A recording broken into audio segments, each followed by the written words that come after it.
Why is this coronavirus happening? Mats Andersson and I sit down and talk a little bit about the higher purpose and what's going on here. Hey everyone, this is Ariel Andersson and Mats Andersson. And we're here today because, I don't know, we're both feeling pretty passionate about what's going on these days. And with shelter in place, yes, there is a tripod up in the tree right now, this is the only spot where we can actually get a little bit of privacy in this small backyard where we are sheltered with 3 generations. Today, the reason why I dragged my husband away from the computer when doing taxes and whatnot is because one thing keeps popping up again and again. And as much as I don't want to be talking about the coronavirus all the time because everybody is, the fact is that one thing that we are both passionate about is empowering people around their health.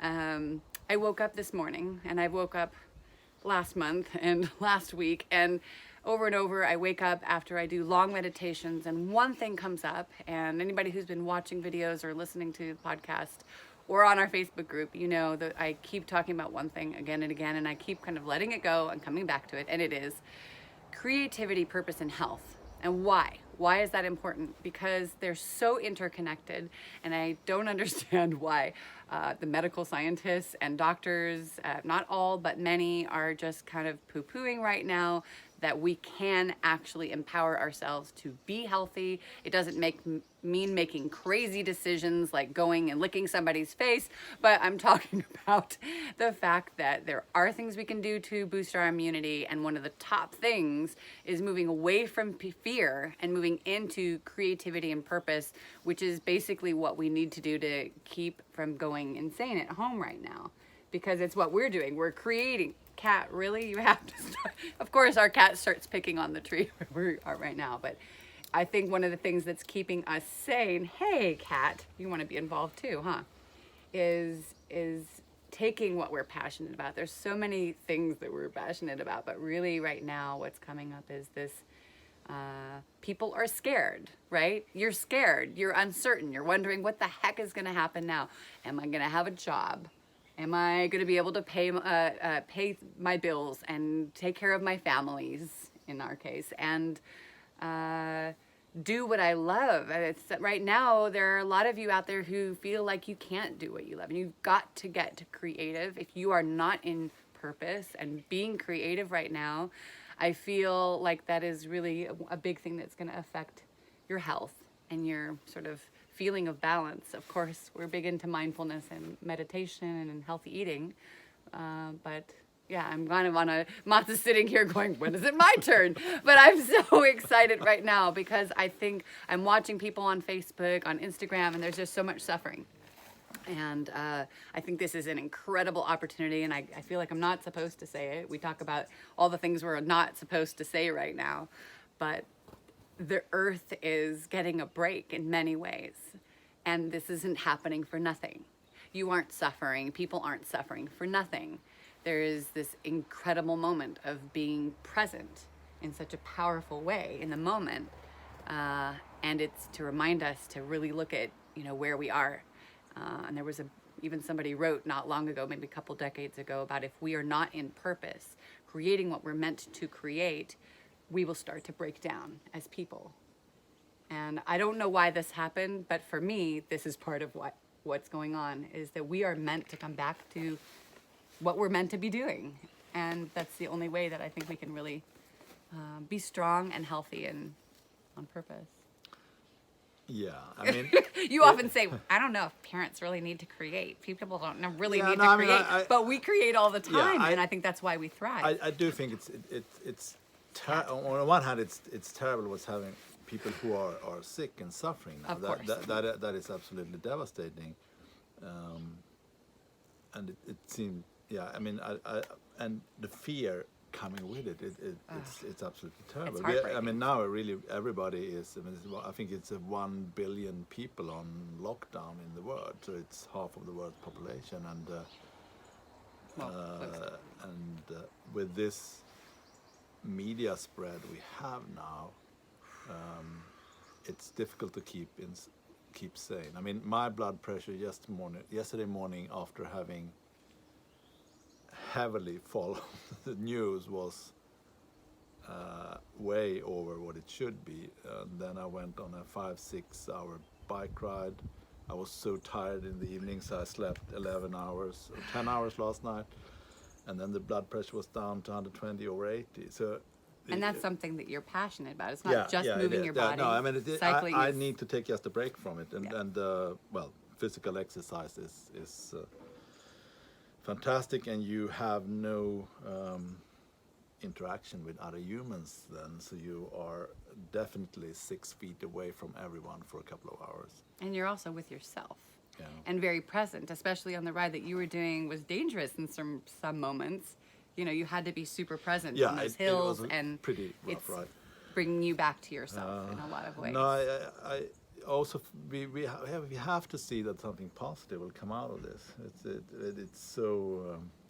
It's so difficult at the moment to see that, and it's so easy to judge others and point fingers at others who are not doing exactly what you are doing at the time as well. Right, and that's been one of the things that worries us as we're seeing certain cities.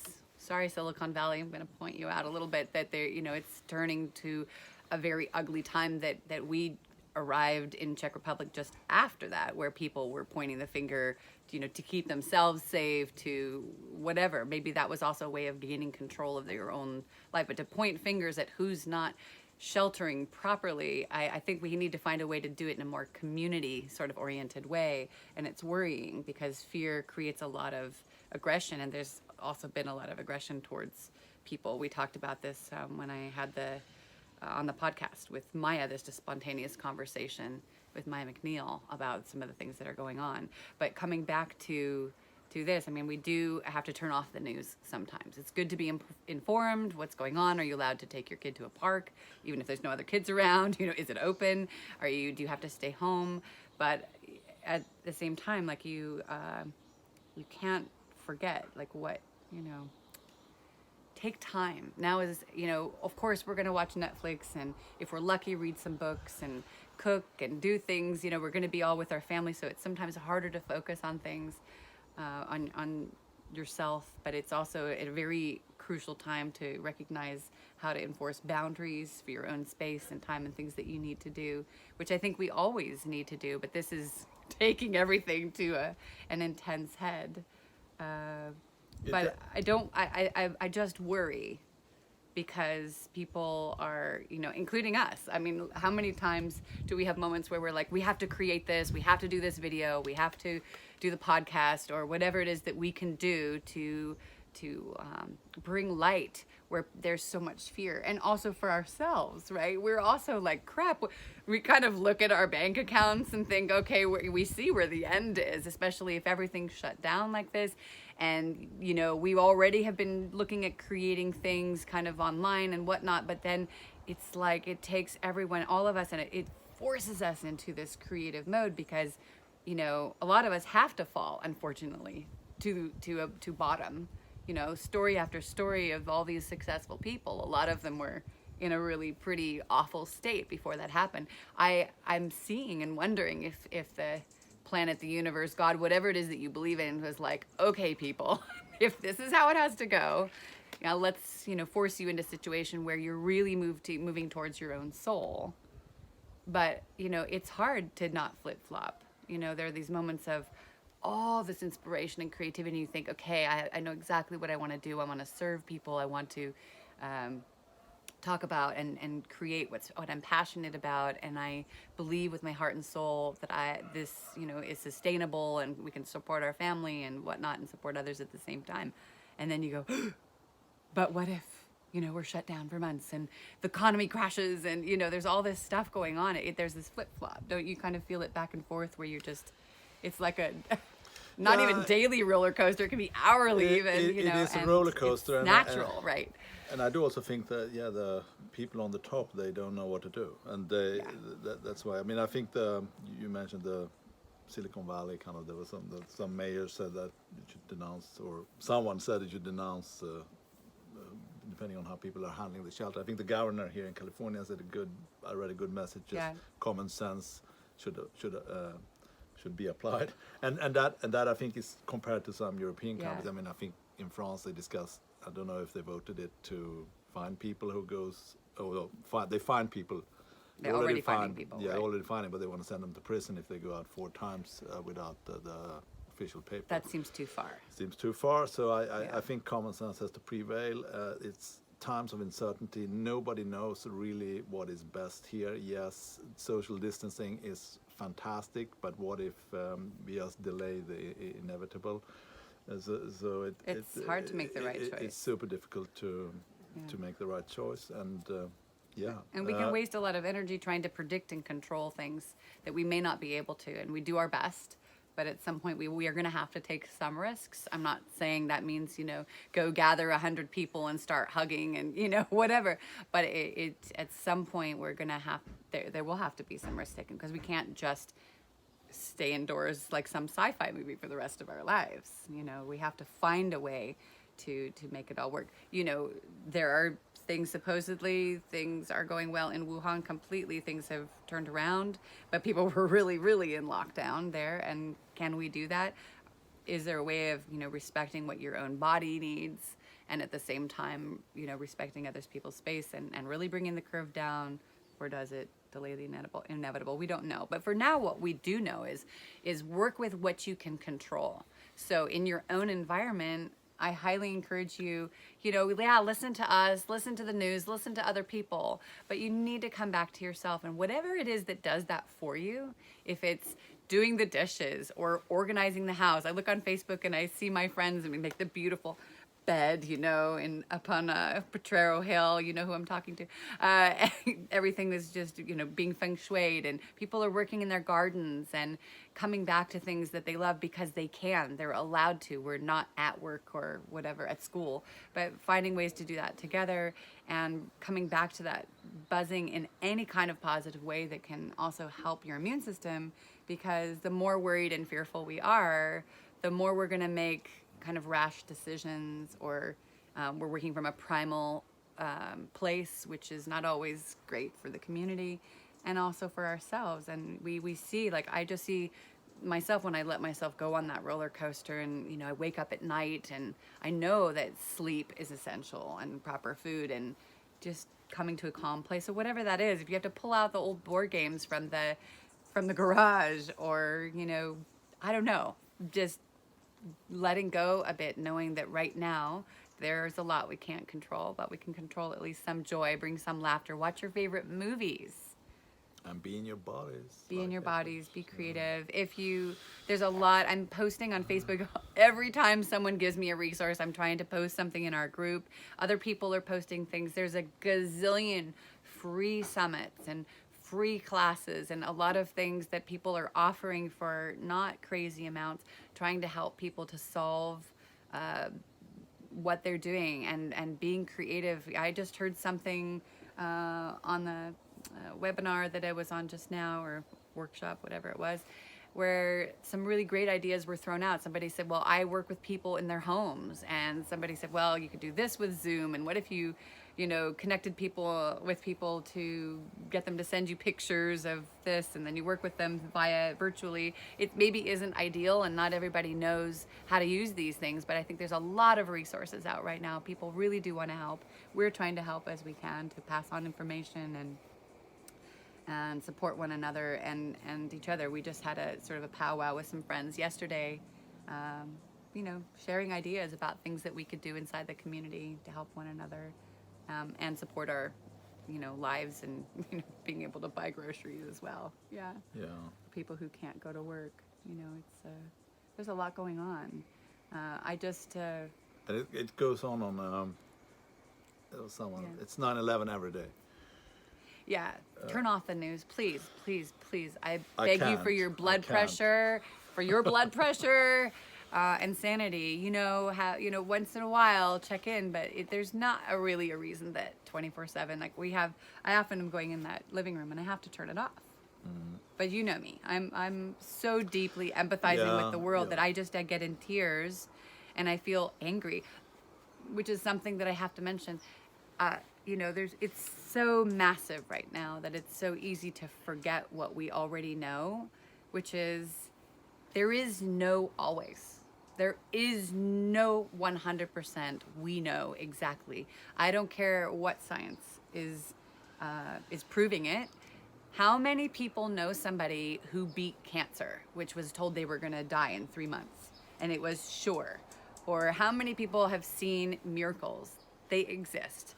We or somebody we know, I'm sure it's minimum 1 to 3 degrees of separation. You know somebody who has proven the system, the knowledge wrong, and there's no reason why we can't find a way to do that and support one another to do that now. Yeah. You know, I mean, True, I've had true. that No. personal experience with 3 times with beating something naturally. Yeah. A lot of it through mind body. When I had doctors calling me at home, you need to go have surgery. And I was like, no way. And, you know, proved them wrong. So I think that we have the ability to do that inside of our bodies, but it's a very powerful thing to do. It will work out. It will work out somehow. And and I'm being someone who is often looked for security. This is really the. You're really being pushed in the corner because Yeah, you had I'm the same really being job pushed for almost 30 years. I've been an entrepreneur a long time. There is. It's different. The Mentality. truth is that the only constant there is that there is no constant. It changes. Change is the only thing you can depend on, Change is right? the only constant we can be sure of. It's just, yeah. Yeah, and I heard some stat today that I want to pass on, and I'm thankful to Kathy Heller for this, because she brought up a statistic, and I'm not saying it's going to be the same, but it's something to consider, that after 9/11, she asked the question, so what do you guys think? How long did it take for the economy to turn around after 9/11? What would you guess? I mean, it was kind of a massive scare, especially for the U.S., who's not, you know, right in the middle of everything like in Europe. 2-3 years. 58 days. 58 days. Now, that shocked me. But I needed to hear that. It doesn't mean guaranteed it's going to be 58 days after all this that everything's going to pop over, because it wasn't like the world shut down in this way. But that was really inspiring to me, because I would have guessed it was years.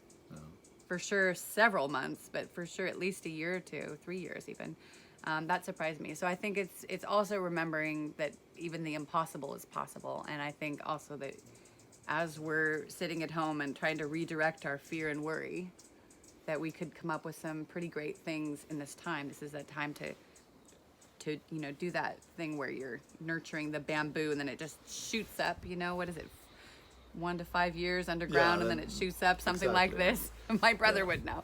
Yeah, no, I mean, it's. We can be that. Do it now. At the same time, indoors, I you know? feel deeply with these people running now to the unemployment office, especially here Oh in my the gosh. U.S. Because in Europe, I would say it's slightly better socially taken care of. Here, I can imagine that there must be. People live from paycheck to paycheck, and now there is a total breakdown for some people, and I really sympathize with that. No, it's terrifying. You know, it's just me being cuckoo me who believes that that's the moment when we ultimately can something good can come out really of it, and something good be has pushed to to do come out of it. something, Yeah. if we aren't lazy, because it's so easy for us as well to just say, I'm just gonna eat chocolate and and watch Netflix, and there's no point in doing anything now because there's no point in thinking about it because blah blah blah blah blah. And or as well, you know, right now we're talking, a lot of friends, we've talked about how, oh, you know, I realize I don't need to buy those things as often as I did, or, you know, the materialism as well, that kind of lowering that because things are closed. And also you're thinking about the uncertainty of, you know, where you want to spend money. And, you know, we talked about also hoping that it can last. It's like when you go to a seminar and you're all pumped up about the information of the workshop that you're in, and then you think it's going to last forever, and some things do, but often we can kind of fall back into our old patterns. And so I guess I'm hoping that we can really take this into our souls in a way that we really hear it and feel it and can move forward into our lives on the other side of this, or now. I think we can't wait, because we don't know when things are going to shift. Can't wait. We can't wait. I think we really have to do something now. At least to work with ourselves and our own well-being. We can't wait a second. So I mean, weren't you even telling me, this is, I'm coming back to, because you know, when I get excited, I overtalk a lot. So, and I'm not trying to overtalk over you, but you were talking, our daughter's screaming in the background. We're going to have to go pretty soon. But, you know, you inspired me because empowering people's health it's been sort of running in the background of my life for such a long time in private conversations. We're going to have to go. But this right now was inspired because of something you read in the Swedish news about doctors or a certain group saying there's no point in trying to build your immunity or do anything from behind the scenes. It's either, yeah. The ally is going crazy. Okay, Yeah, well, we'll have to go, in but- Sweden, Sweden seems to be the only country who runs a different strategy. Some people says it's a Russian roulette, and others says that it's the right way to go because you build herd immunity in the community, and which will protect to delaying. Have to go. You will flatten the curve, Yeah. and you will. We'll see. It's an experiment. I mean, And you will be better protected for the second wave, which will come in the fall in the northern hemisphere. What they think, and we don't know what's right, but that could be one approach. Well, it is the approach Sweden is running, criticized by many, but it seems so far working out relatively well. We'll see in the next. but is that also 2 weeks. that the way the Swedish society isn't super huggy kissy anyway? No, it's not. But there's many And- many countries. Now we have Yeah, that's true. screaming We probably child have to over go, there. but, we need to take care of her in our shelter. You guys, yeah, the madness inside the shelter, which is what the other videos here on the channel are about, is managing, coming back to these things that we were talking about today beyond coronavirus and inside the madness of family, which is with or without the virus a challenge. So Yeah, I read a really interesting article yesterday in New York Times about marital conflict. Oh, yeah, that was good. They've done a study where they put some small wounds on people, and then see how fast. And then they give subjects to discuss for couples, and one kind of easy subjects or tough ones, and the wounds are healing faster when if they're arguing or not arguing. Yeah, right? if you don't argue, it's healing faster. So it's proven that this is a challenging time because I could smash Ariel with a pot in the head every day. Not a violent man normally, but there's to be when we are confined. But we are a little bit we are ahead of the game here because we've been since I lost my job, we've been kind of home for a while. So our adaptation time took a while. and I think that's also why, like, it's actually partly why I started the whole YouTube channel. Yeah, we're gonna come. Okay. All right. Well, all right, guys. Yeah, gotta See, go. there we go. Family madness. I will just end like this, which is that I lost my train of thought, and it doesn't really matter. Anyway, if this is interesting for you, we're not only going to be talking about coronavirus, but we are talking about how come back to your self purpose, and how that is ultimately benefiting your health. Anyway, and so keep coming back here. We're talking about all different kinds of creativity, from your health, your purpose, your path with painting, or a job, or a business, and that's the whole point. So if this is interesting for you, like down there, share and subscribe, and there's more coming, and there's some links down below that could be interesting for you with some freebies, including some mindfulness. See you guys soon.